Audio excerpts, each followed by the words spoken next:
Ayan guys, may papansit at pa Coca-Cola dito. Isa itong magandang panimula at magandang pangitain para sa taong ito.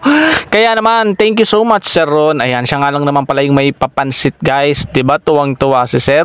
Buti na lamang at pasok ka na at magkakasama na naman kami. Kaya, ayan, alam nyo na.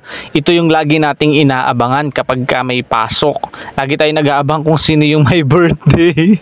Dahil makakatipid tayo ng pamerienda. Minsan, makakatipid tayo ng pa-lunch, di ba?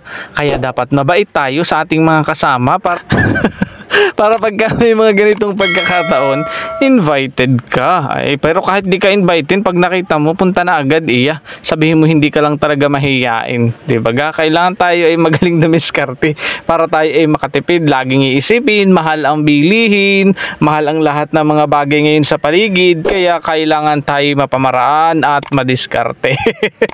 So yun lang guys. Thank you for watching. Follow for more. Ingat kayo.